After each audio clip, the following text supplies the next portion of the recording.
A lot of my international jobs I got via LinkedIn. I've not had an empty fridge. I mean, coming out of uh, growing up as a child and knowing what it is to struggle to now my fridge is never empty, which is Eugene, your local SEO guy. Today, I have an SEO specialist with 20 years, about 20 years worth of experience. I just want to give you a viewpoint that's outside of mine so that you see that everything I talk about remote work and seeking opportunities abroad is legit. So, guys, welcome Sadie to the channel. Hi, Sadie. hi guys. Hi, nice to be here. Nice to join you guys. Okay, yeah, Sadie. So, tell us a little bit about your background and then how you got involved in SEO. Okay, so as Eugene mentioned, my name is Sadie. I'm a technical SEO and analytics expert. I've been in the industry for over 20 years now. Got into SEO completely by accident. Started out with the BCom in information systems. The plan was to be a business analyst. Because of it, I started getting some web development experience, which is required as a fresh graduate. And yeah, the company didn't survive, and I was out looking for work. And I'd gone for several interviews, found one. We had to do an aptitude test. When I got the job, I thought it was for team leader, but unfortunately, it was not. It was for SEO. And before that, I had no idea what SEO was. I had to learn it completely from scratch. Those years, there was no courses or anything like that. Basically, word to mouth training. So yeah, I became passionate about SEO the more I learned about it, and been doing it ever since. Oh, yeah, that's interesting how an aptitude test led you to becoming an SEO. Yeah, it was a strange test because at the time, because SEO has evolved over the last 18 years now. Before, when I started, all you had to do was a good meta description, good page title, have a couple of good links. I mean, page rank was still a thing, and I, yeah, the I, way I, I that think I think it's still a thing. If you looked at those Google leaked documents, they just say it's not a yeah. thing. Yeah, but I mean the toolbar was still available to everybody publicly, and all you had to do was have a good keyword density, and we would calculate things like the keyword effectiveness index and things like that, and just placing your keywords in a nice way would actually, yield good results. And at the time, the test I had done was basically just, where would you place the keywords and testing me on different concepts. And I guess that's probably why I scored higher than most and got into the job. Oh, okay, now that's interesting. So back in those days, since SEO was new, like, and you were working for like an international company, like getting started, how much was like salary ranges for beginner SEOs during those days? Geez, it wasn't what it is now. SEO was still starting out, and because we had no formal training before, and we came in basically as interns. So I was earning anything between 5 to 6 thousand rand a month, believe it or not. Obviously, as you grow with experience, your salary grows, and obviously changing your specialization kind of affects that as well. But yeah, starting out with about 5 to 6 thousand rand at the time. Yeah. Oh, okay. Yeah, that's not bad. That's not bad. With inflation, I'm sure that's like 10 grand now, like in today's Yeah, money. yeah. I think the in entry level coming in as a junior SEO strategist, you can look at anything between, for South African company, I would say 15 to about 25,000 rand. I'm not sure if that's still the case. I haven't been in the local market for a very long time. But yeah, I do know it's a little bit higher than what we got when we started out. I think the industry has matured and evolved a lot since then. I mean, a lot of more and more people are including, should I say, earned media like SEO in their marketing strategies. Oh, okay, no, that's fine. So, like someone starting out in SEO, what would they need to get started? So for me, because there were no courses or anything like that, just jumping in and getting your hands dirty, I would say would be the best thing. There are learning resources online that you can, use. one of the biggest skill sets I would say to have as an SEO is be a voracious reader. Constantly read about industry changes and updates. Google has their own blog. Follow that. Make sure that you understand the concepts, and I would say the new changes that they're making in terms of the algorithm to search features, things like that. There's courses online that you can that are free. There's, I think, Alida Solis. She's one of the leading international technical SEO specialists. One of the people I follow as well. She's great. A resource called learningseo.io. It's basically a nice compilation of everything SEO, from the basics to more advanced concepts. And I think that will be really useful to a lot of people trying to get into SEO, because it allows you to read, but also there's some you need to practice it as well. So I would say read about the concepts, like for example keyword research. If you want to learn about keyword research and how to do that properly, read all about it first and put it to practice. Get a dummy website, I would say, Yes, and yeah, practice on the I dummy. actually agree with that.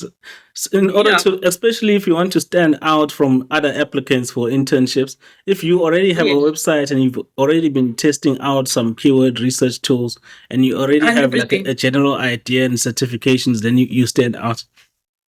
And I mean, it helps with you building a portfolio as well.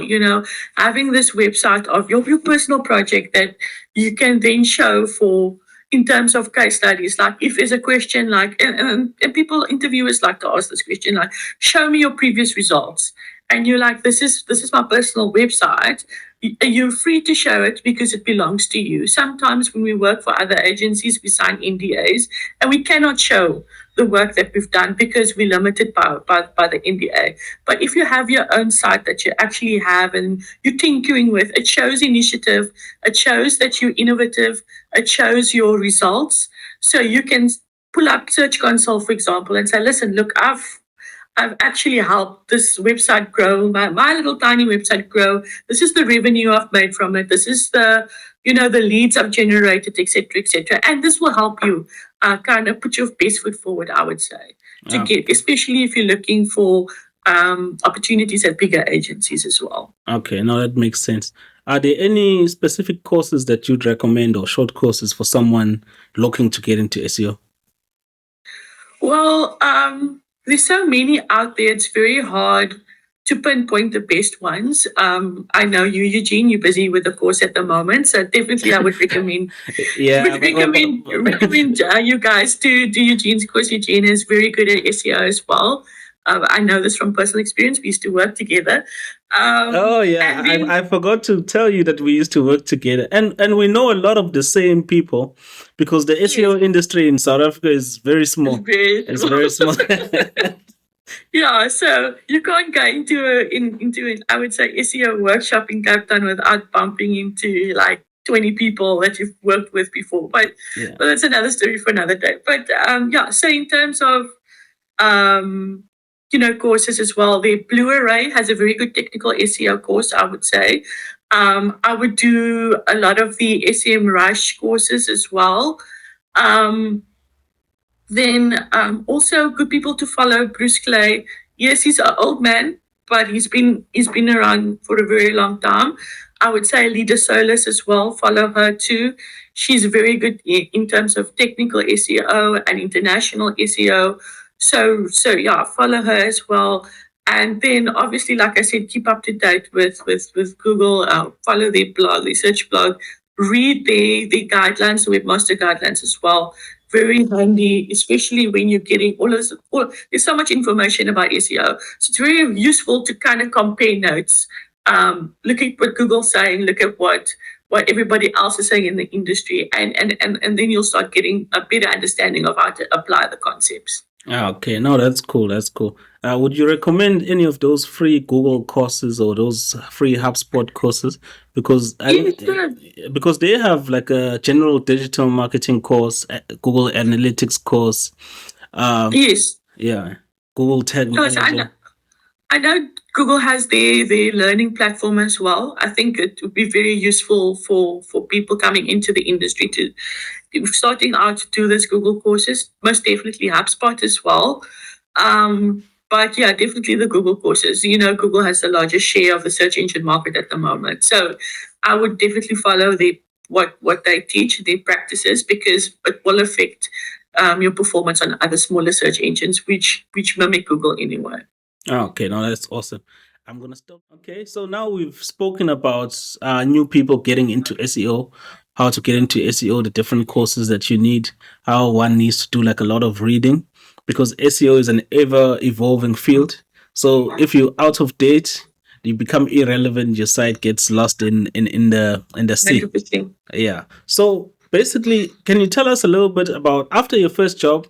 Which types of companies have you worked for? Have you worked for agencies? Have you worked in house? Have you worked for SaaS companies? Have you worked for startups? And how did you find those different experiences? Okay, so I've been in the industry for very long. So I've worked for South African agencies, yes.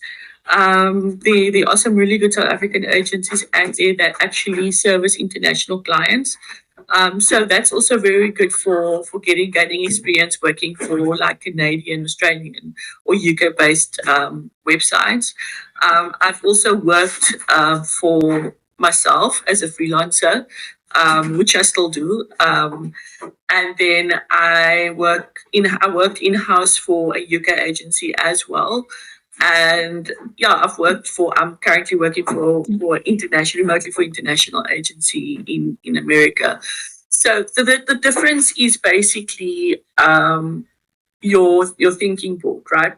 So in a with a South African agency, the types of clients as well differs, right? So you're working more with local clients. There's a little bit more of education that you need to do in terms of, being a little bit more transparent about what you're doing, why you're doing it. Because in South Africa the industry is not as evolved. A lot of the smaller clients, they want to know why. Why are you doing this? And what is the impact? And how's this going to affect my bottom line? So the way that you need to communicate is a little bit different. You need to communicate more in terms of business rather than in terms of what the overall, the jargon in terms of SEO and why and whatever. Okay. So they want to know what the there's an education element to it.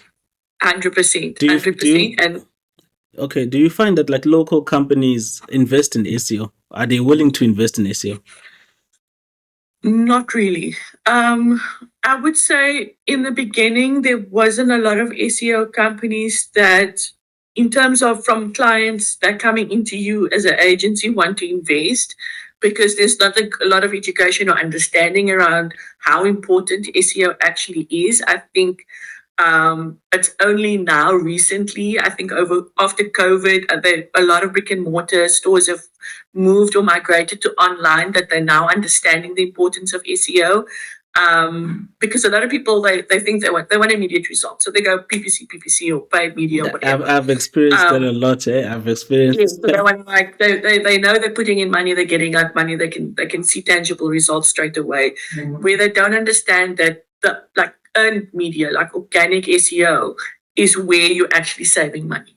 I mean, if you're ranking number one for your top 10 terms, you don't have to pay for Google Ads for that same term because you're now saving. And that's where SEO and PPC can integrate quite nicely. But you need to educate people about it. You need to tell them and teach them about it and show them. A lot of it comes from, show and tell, where you can actually show them this is the effect, this is how the SEO is actually impacting. And once you have that collection of, your case studies, then it's easier to sell SEO to local companies. That's true. When it comes to international clients again, because the SEO is a little bit more evolved there and it's matured as an industry, a lot of more and more people understand it. It's not as hard to sell in terms of getting those bigger organizations on board. So working for international agencies, for example, I used to work on clients like Adidas, Unilever, Record Pink guys, those types of The big brand. clients, Yeah. because they understood the importance of SEO. They knew that for them to grow and to become more visible online, it's not just about paid, it's about SEO, because that's what's going to affect their bottom line and save them in the long run. So the ROI is so much better. Or should I Okay. say the return on ad spend is so much better from SEO perspective rather than paid. Um, and then working in house, that's a different kettle of fish altogether because what in my experience, we didn't have an SEO team. I was one SEO and I Because sat in within. in house is always one SEO. That's true. So one SEO and you sitting and this is where enterprise SEO comes in, where you have to get and basically you become a project manager in such sense. So you've got your SEO recommendations. You need to go there's a business analyst. You need to give them your requirements and you need to be able to speak about SEO in layman's terms, but also know how to get them to prioritize your work. Especially So the dev guys. The dev guys always have like a queue of tasks. 100%, 100%. So the business analyst is the one that actually now decides what task goes into the next sprint. So you also need to, if you can, again, speak in business terms, take that SEO knowledge and translate it into how the business is going to benefit from it. Then you can get your task prioritized by the business analyst and then also get it into the sprint. Also, it's very, very important, and this is something that I've learned, make friends with your web developers, guys. I know SEOs don't like the developers. You have to make Make friends. so that they put your changes faster. They put your tasks faster. If you need a slip in a robots.txt change quickly or a page title change, or they'll do it under the radar for you. Don't tell anybody, but you have to make friends. And I think relationship building is very important, especially when you're working in house or when you're working in an agency where the development is also within the same agency. So relationship building is also part of SEO these days, believe it or not. But yeah, that's what I got from working in house. So it's a different kettle of fish. You need to get all the working parts, your content. You have to put together governance in terms of getting your content writers to write for SEO, getting the systems like the development team to understand the SEO and prioritize that. So you find yourself sitting in a lot of refinement sessions with them and helping them effort the work that you've been put forward. And also when it comes to link building, you with the marketing team and the communications team and getting them to implement SEO as part of governance there as well, so that when they do their work, it kind of benefits you. So they're building links, not even knowing they're building links. So that becomes because they're already doing PR. Yeah. Yeah, exactly. So it becomes a natural part. It's just you guiding them, like this is the keywords you need to use. These are Please the point to this pages. pages. Yeah. So include this in your. So you find yourself putting your fingers in everybody's pies as an in-house SEO, Yeah. which is very different from agency where you have the different You have to educate. functions. You have to educate copywriter and all of it. Yeah. Yeah, because like I found that when I was working with devs, I was working for a startup crypto exchange, and I was like one of the few marketing people there.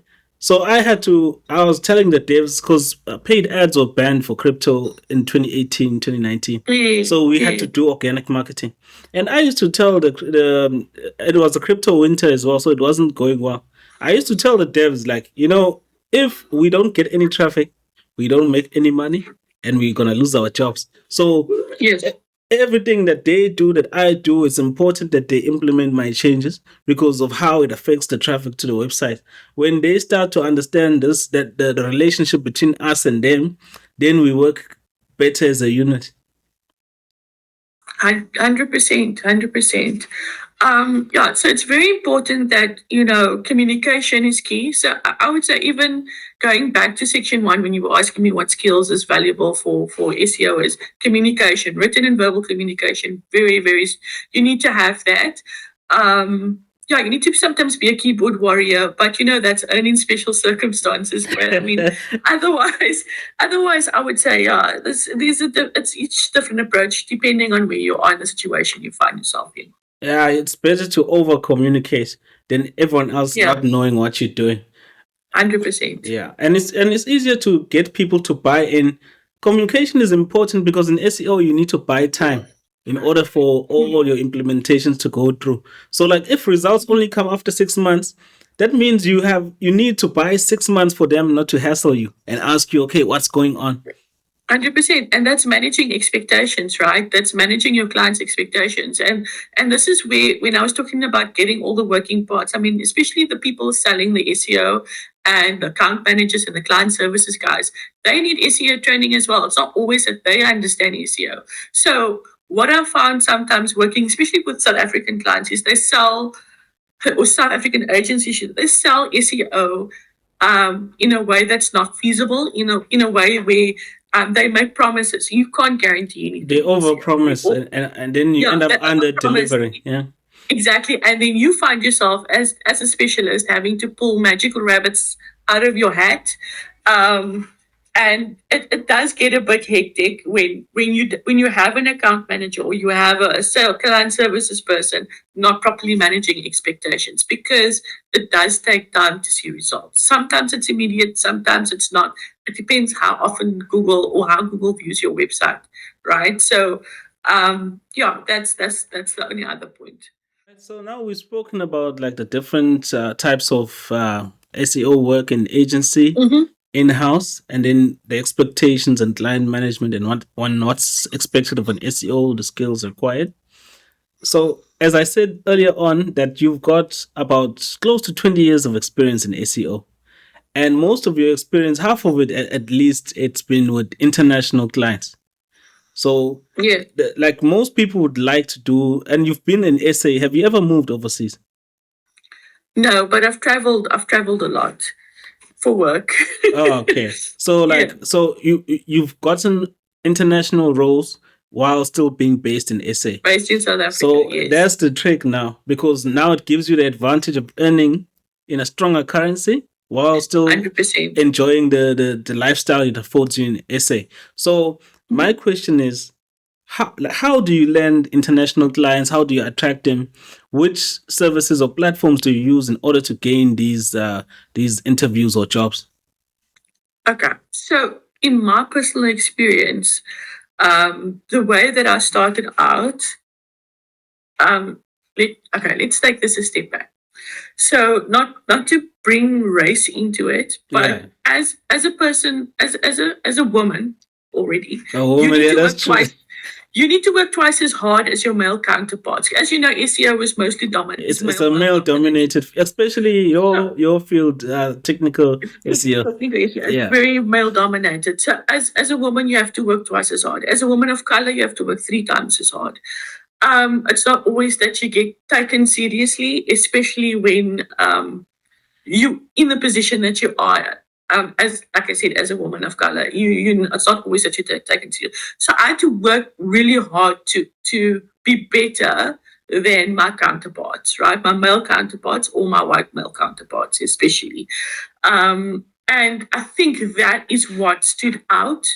As I mentioned, I did start out by working for a UK agency, but this UK agency was starting a office in Cape Town. Okay. So I managed to also travel abroad to the UK with this agency because of how hard I'd worked and the results that I'd driven because of how I pushed myself. So I would say determination and perseverance is key to, and also setting yourself apart from others. I would say it's very important. Because of that, I got headhunted. There's a difference between looking for employment and being headhunted. Okay, where were you headhunted? That's the next question. Where? Okay, so I was headhunted by a local agency, believe it or not, called Shake Interactive. What it was called? It was Blue. I can't remember the name back then, but I know we rebranded because that company then got acquired by an international agency as well. But eventually, they then headhunted me because I was doing so well on already. They came to me and they said, listen, we want to offer you a job. I said, great. I took it, worked for this agency, and then I got exposure to working on Australian clients and also other international clients. I worked on tabloids like metro.co.uk. Oh, the UK newspapers, the gossip ones, eh? Yes, the gossip papers, but I also got to work for big local SA brands like News 24 and all of that. So I guess by luck that I got that, but also not just by luck. It was a combination of good luck and I think very hard work, and because I set myself apart, it attracted the right attracted the right people. Okay. Also, I would say your LinkedIn profile, because a lot of LinkedIn. my international jobs I got via LinkedIn. Your LinkedIn My profile favorite tells a lot platform. about. Yes, it tells you a lot. It gives you, that is your showcase to the world, I would say. And a lot of international employers actually search LinkedIn. So you need to have the right, you need to optimize as an SEO, optimize your LinkedIn It's a profile, landing guys. page.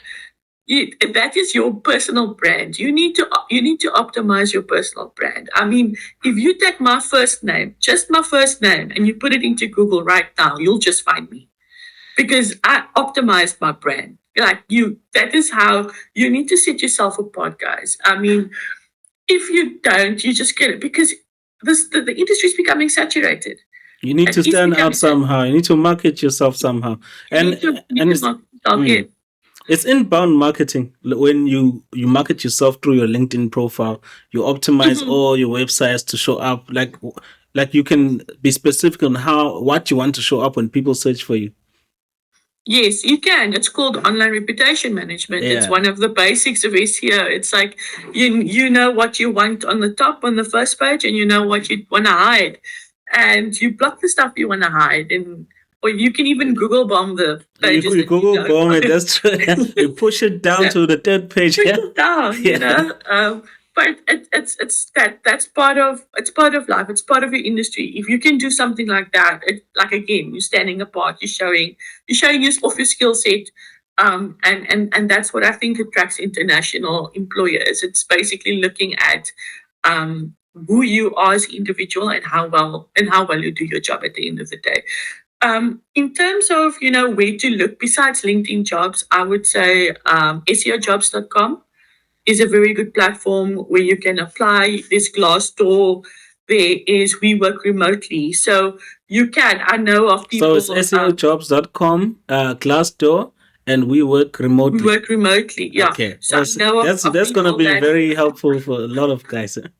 yeah, it's I know of people that actually did get jobs abroad, and they've you know what's the word, emigrated as Emigrated. part, relocated, yeah, as part Yeah. of their jobs. Dubai as well, it's got a lot of opportunities. I would say Dubai is a good place to go because it's tax free. And you live a good life in Dubai. I had a friend of mine who did SEO for an agency called SEO Sherpa, and they're based in Abu Dhabi, No, and but she okay. did very, very well there. And I mean, she was also a woman of color, and it didn't hold her back, and she really did do well there. So I would definitely recommend, if you have the opportunity to relocate, to it, guys. It's something it's exciting way to learn new cultures, and also different ways of doing SEO. That's true. You know what's funny about what you said about being headhunted? Except for my first job, I've always been headhunted for all my other roles. It's like someone from the company who's looking, who's looking for like an SEO. They would come across my profile and say, "There's a role that fits your description. Um, Exactly. do you mind? Like, do you want to come in for a meeting?" Like most of the time, I don't even submit my CV. That's I how. never, I never submitted a CV in so many, In in fact, I so don't many have a years. CV. Yeah, my LinkedIn is my CV, dude. Yeah. Like people come to me. I recently got a message on LinkedIn, the ones you're talking about. Like, we saw your profile, can you? I'm like, guys, I'm not in the market. I just started something new. Yeah. And yeah, so it like once your name is out there, once you have a good reputation in the industry, like we said, it's a small industry. We do have our web celebs. I'm not gonna lie. Yeah, there are We those, do it. especially American ones. There's a lot of Yeah, these big name players, but I find yeah. that the established South African ones they aren't very public. Like those guys. No, no, because we actually know what we're doing, right? I'm not I'm not an SEO influencer. I'm an SEO doer. But you know what? I feel like we should change that. The reason why they don't respect our field within SA is because we are not loud enough about what we do and how awesome we are. Yes. Because Yeah. all these other guys get credit except us. Why? Because we like being G's there doing our job in silence, but it doesn't work for Y- like the it doesn't Yes, benefit SEO in general, you know? the industry, Yeah. especially in South Africa. Like we have no conferences here, like the Bright Locals or Yeah, that SEO SMXs and Brighton, things yeah, like yeah. that. We have actually, like a while ago, my idea was to start some sort of search engine marketers association, and I had a name for it and everything. It's just the time to sit and get all of the stuff sorted and get people on board and get them involved. Because I mean, if like we have the bookmarks, I know we've got our own internal Yeah, the awards and things like bookmark, that, but it's yeah. it's paid, right? It's not SEO based, that's true, yeah.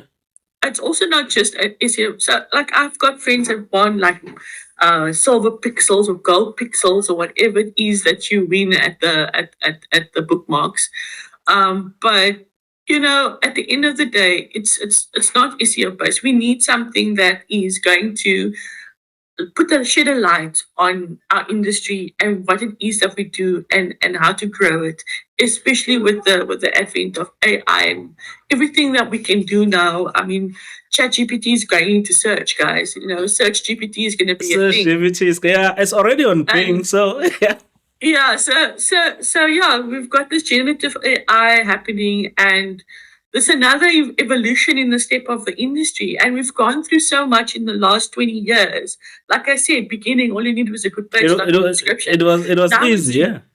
now it's content, user experience, it's page load times, it's the technical structure of your site, is how healthy you are in terms of compliance with SEO. So there's so much more that's happening, and SEOs are wearing so many more hats that I mean we do need to get that hand of applause because of everything that we do. We're basically like little octopuses, I would say, doing all of but this for this but website. you see, if we are so quiet, people don't know we do so much. They don't know the importance of SEO. So it's 100%, up to yeah. us. It's part of why we're actually doing this video as well. It's just to spread the knowledge, to spread like what you need. Like SEO is it's a brain skill. Like you need to be like a thinker. You need to be an analyst. It's not an easy 100%. job. It's not an easy job, you know. Not anybody can do it. Yeah, I guess Yeah. that's why they gave me that test in the very beginning. That's true. That's true. Because most people, when they hear, "Hey, this guy is in digital marketing," they think it's some sort of a scam, like network marketing or like those kind No, of things. And then that's when I realized South Africans don't understand digital marketing. They don't even know what SEO is. So if you say SEO, most people have like a blank look in their face, like they don't know what it is. 100%. Yeah. So It's part of the digital divide. I'd say it's part of the digital divide, especially here in Africa. We need to cross that bridge. We need to close that divide, and education is key, right? yeah, Definitely. spoken about a lot. Sadie has shared a lot of informative stuff actually, and she's confirming some of my own beliefs as well that I've been sharing with you guys on this channel. So for now, we're gonna get to the juicy part. That's money. That's the most important part, money. So when you compare, like in SA, would you give us an idea of like the salary ranges between a junior, mid level, and senior person? And then what responsibility each person would have? And then Mm-hmm. could you do the same for international jobs as well? Just to do a comparison of working for SA companies versus working for international company. Okay, okay. It is a bit of a difficult question, because, like I said, I haven't been in the SA market for a very long time. So I can only like speak from experience, in terms of the offers that I've been getting recently. So, in terms of a junior SEO coming in, you would have maybe 6 to 8 years of experience, or you were intern and you've been promoted to junior SEO. In South Africa, you'd probably earn between, I would say, 8 to about 12,000 rand a month. Then going into in the intermediate, it would then go from, I would say, then the 12 to about 25,000 rand a month, and then as a senior SEO strategist, I would say 25 up upwards, depending on how you negotiate your years of experience. Um, it's totally different on the international scale. So for junior intern coming in, you probably start off with about 25,000 rand a You're month. starting at mid-level in SA then. You're starting at mid-level in SA. Yeah. And then obviously you can just, calculate from there. A technical SEO specialist, in the US can earn anything between $3,500 to about $6,000 a month. Okay. Just do you know what that is in rands? I'm gonna put it here when I edit. I'm gonna give you that now.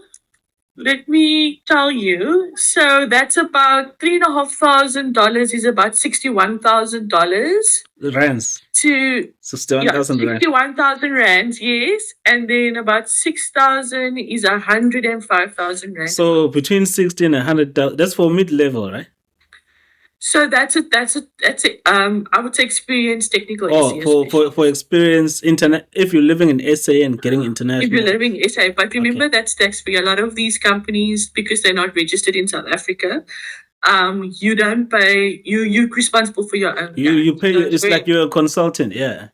Yeah. So I think advice would then be to register a business.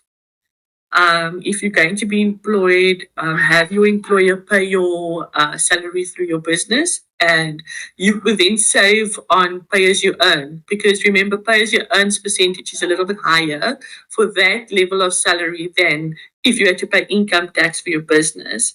And then also, if you pay yourself a salary, that's tax deductible from the business. That's a nice tip to give people looking for international jobs. Actually, so just how to manage your tax there. Just be mindful of that. That you will. There are times that you're going to have to manage your own tax. But maybe this is a different call for different topic to discuss. Different topics, the tax stuff. Just to be mindful of that. Those tax implications that do come with it. Okay. So we know about salaries. That's not bad. 60 to 100K a month for SEO. That's undervalued in SA. That's like executive level money here in SA. That's what parliamentarians earn, basically, like this 100K. So that's good. Before I forget, SEO has different specializations. Yes. So what are the different specializations, and is there an advantage to being a sub specialist? So SEO, technical SEO specialist, or outreach SEO, external SEO specialist.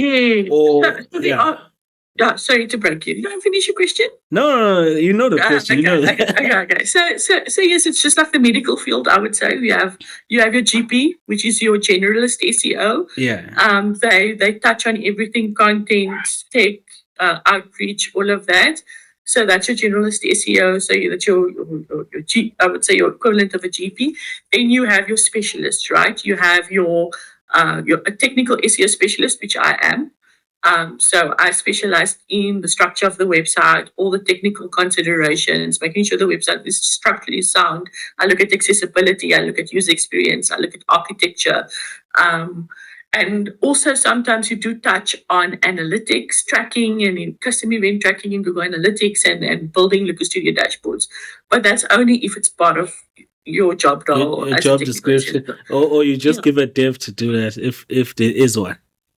Yeah, so there's stuff that you give the dev to do, or sometimes like me, because I have a dev experience, and that's what makes me a little bit, I think, more valuable for some employers, is because I implement my own fixes. I save money there from development. Yeah. So it's good to have this additional skills that set you apart. Then you get your content specialist, your content SEO specialist. They drive content planning and content strategy on the website. And then you obviously have your outreach specialists, your digital PR specialists that are there as well. I think the higher earners are between outreach and technical. To be honest with you, I feel like those two specializations are more sought after. Internationally, yes, because without backlinks, you're not gonna rank. And people like saying you don't need backlinks, but that's a big lie. It's a big lie. It is. It's 80% of your SEO strategy, I would say, would be backlinks, because how is your content gonna get found or seen without syndication. Yeah. I mean, you need to market that content somehow. You need to market it somehow. Yeah. And even though Google has over 200 ranking signals, they can't lie and say backlinks is still not the most important one. Okay, I'll say backlinks, content, and technical. Those were the three main pillars in the beginning. And I still think, 100%. even though there's other signals now, I still think those three are pretty important. I think those are the three solid ones. I mean, your technical SEO is your foundation. I mean, you can't put content on a site that's not technically sound. Yeah. I mean, you're just going to create more issues for yourself. And then also, you can't do backlinks to a website that's broken. You're That's just going to raise that's red true. flags in Google. You're gonna have just a high bounce rate. Imagine you're sending all these people, they straight off they bounce off the site. Exactly. So you have your technical SEO foundation at the bottom. I would say of your triangle. You have your content, and then you have your backlinks that kind of rounds everything off. But yeah, for me, backlinks, the top and the bottom of that sandwich, the links and the technical SEO for me, that's important. Which I think is why the people that specialize in it are more sought after. Yeah, that's true. That's true. Like for me, I'm not one of those. I don't listen to Google, to be honest with you. Like I always take what Google says with a pinch of salt. The pinch of salt. I'm a tester, so I don't take I don't read SEO blogs because everyone is speaking the same thing. So what I usually want to do is I have a lot of sites, so I test out different things, and then I actually see what happens. So instead of someone telling me, so this thing and this thing doesn't work, I actually find out for myself. I test it because it's been revealed now. Google doesn't tell the truth. They don't have to because it's their proprietary information. Yeah. So that's why I'm saying listening to Google is like listening to a casino on how to win in like gambling. Yes, it is. So that's why I'm saying personally I don't listen to Google. Like No, but you're absolutely right. I mean, like any SEO worth their weight in salt will know not to take Google at their word, 100%. There's always a catch.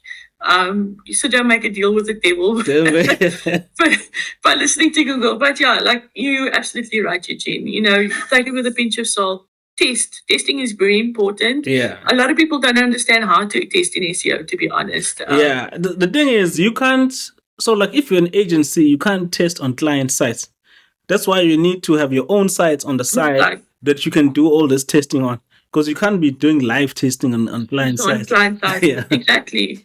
That's why, and that's something that's weird for me because a lot of like agencies, they don't have this R&D. They don't have somebody that's like dedicated. I've only seen it in a few industries, and that's in the casino and gaming industry. Those are the most advanced in terms of SEO. Like I respect gambling, casino, crypto. Those guys I respect. In R&D in terms of SEO testing and looking at an A/B testing page titles, A/B testing different ways of implementations, and they actually invest money in it, which is good because SEO it comes down. It's a science. You need to test. It is.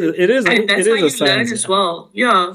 Yeah, and I always tell people because like people always ask me, how did you go from engineering to marketing or SEO? I'm like, if you understood what SEO is, then it's not such a big jump. Big leap, 100%. It's not such a big leap. Just like how you come from an IT background.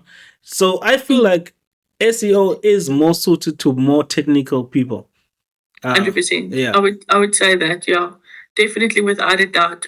If you're technically minded and you want to understand how things fit together and how they impact one another, then definitely SEO is for you. Yeah, that's true. That's true. Okay, guys. So this has been such a informational session. Like I've enjoyed. So I know Sadie, but I've enjoyed. Like I'm in SEO, but I'm enjoying this chat. It's like it's filled with such nice gems. So if the guys, Sadie has an executive MBA.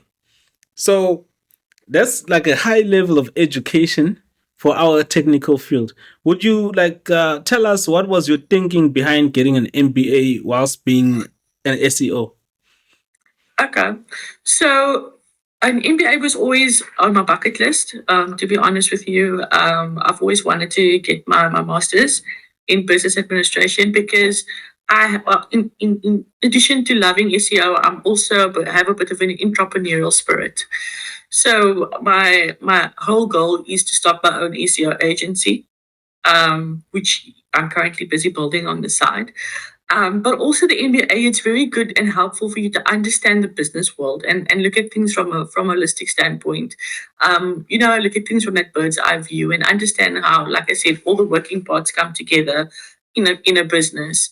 There's some useful courses in as part of your MBA that kind of helps you to better yourself. I would say in terms of negotiations, how to negotiate with people, how to communicate professionally with individuals as well. There are also very nice because of the onset of AI as well. Part of my MBA was studying blockchain, understanding blockchain, how that works. And that helped with the technical side of my implementations as well, because I could make recommendations to my clients using decentralized applications, and that kind of helped with the SEO efforts as well. But mostly, I would say the MBA helps you think differently. It helps you look at things from a different standpoint. I mean, as an employee, you're always going to be thinking as an employee, And what an MBA does, it changes, it gives you that paradigm shift where you actually go from thinking as an employee to thinking as a business owner. SEO as a business. I love that topic. Yeah. I'm always speaking about SEO as a business because that's how, how do you move on from being just an SEO specialist and actually thinking of everything in terms of a business? Yeah, 100%. So that's what an MBA does. It gives you that paradigm shift where you start thinking more as a business owner and looking at things from if I had to grow kind of mindset, growth mindset, should I say, instead of I'm stuck here kind of mindset. So before I did my MBA, it was very much of I need to earn a salary, and this is as far as it goes, and then I use my salary for the whole month, and then at the end of the day, there's nothing left. I have to go back to work again. That end of month salty crack kind of cycle. Yeah, that last week. living from hand to mouth. Where after the MBA, it became a different mindset. It was like my skills are my own. How do I monetize these skills for the betterment of my life? How do I grow as an individual, and how do I grow my in terms of leaving a legacy? And that is the difference between, in terms of thinking that I basically got. And I'm like, but I have skills. My skills are specialized. I'm going to use this to grow. How am I going to grow? This is how I'm going to grow. So, and the MBA teaches you how to plan, how to execute, especially. So you do like strategy, like you study Blue Ocean strategy and all of that, which is basically, game theory and if I was an eagle, play dove, and like that kind of Sansu art of war kind of stuff. But it basically makes you look at the world in a different way. Yeah. So instead of you being trapped behind your desk, you see a bigger picture and you actually start looking and monetizing. And I think that's also what helped me grow from earning, like I said in the beginning, that 5,000 Rand a month to taking that and timesing it by 20. You understand? Yeah. So like, I don't want to divulge what I'm currently earning. No, don't do that. Don't do that. But it's enough for me and my family to be comfortable, right? Yeah. And while still living in Cape Town. That's the important part. While still living in Cape Town, because things are cheaper here, right? UK meat, you can't buy in the UK. The meat is too expensive. But yeah, you can, like, I've not had an empty fridge. I mean, coming out of growing up as a child and knowing what it is to struggle, to now my fridge is never empty, which is that's just a different, just have that different way of thinking. Like that is what's important. You need to have a growth mindset, and to do that, sometimes we need to get the skills from courses like doing your MBA or doing a doctorate or getting your different masters. It just helps you think differently. That's true. Wait. Also, the other thing I was thinking about, has the MBA affected how, like, job interviews or being headhunted? Does it make you stand out? Do they mention it? No, not at all, which is strange. I Yeah. think it could. I think ubiquitously, but potentially yes. I do mention it in my LinkedIn profile. I think maybe done for like for the international employees are like, oh, she's got an MBA, she's smart. So yes, I think maybe in the background it is counting towards me somehow, but I never get asked about it in interviews. A lot of my work speaks for itself, I think. Yeah. In So SEO, I the think MBA isn't even that it's important. more it's more about your portfolio and your previous results in the work, basically. Yeah. Yeah, yeah. I've been Okay. lucky to have very good results, but like I said, you have to push yourself very, very hard in this industry to prove yourself. Especially like I said, for women and people of color. No, that's true. That's true. There's not. I'm only recently seeing more people of color in our space, like in recent Mm, years. Because I remember, like, I used to be the only one before, like, mm. most of the time. I still find myself in agencies where I'm the only person of color. Yeah, yeah. So for me, it's like a red thing. Now I'm seeing all these SEO specialists popping up, and it's a good sign. And it's a good sign. But most of them are still earning peanuts, to be honest. So they haven't 100%. reached like the. So we need to educate them, Eugene. We need to show them the way. No, that's what we're doing right now. Yeah, yeah. Okay, no, I think we're done for today. This has been like resourceful. Okay, cool. I'm If so glad. yeah, so if anyone wants to know anything, please leave a comment. I'll share the comments with Sadie. Maybe I'll create a video answering your questions. If someone wants to find you, where do they find you online? So you can find me on LinkedIn. So you can just look for I'm Starling. gonna put your LinkedIn in the Yeah, description. yeah. Okay. So you can find me on LinkedIn. Otherwise, if you want to contact me directly for services, my website is hitfiredigital.com. We are a data-driven digital agency. You can email me or contact me from our website. But yeah, that's basically me. Oh, okay, cool. I'm gonna put the LinkedIn and the website in the description. Thanks Sure. for sharing all this information with us. I think many people are gonna find it very useful. So it's been a blast. Thanks, Eugene. Ah, okay, no worries.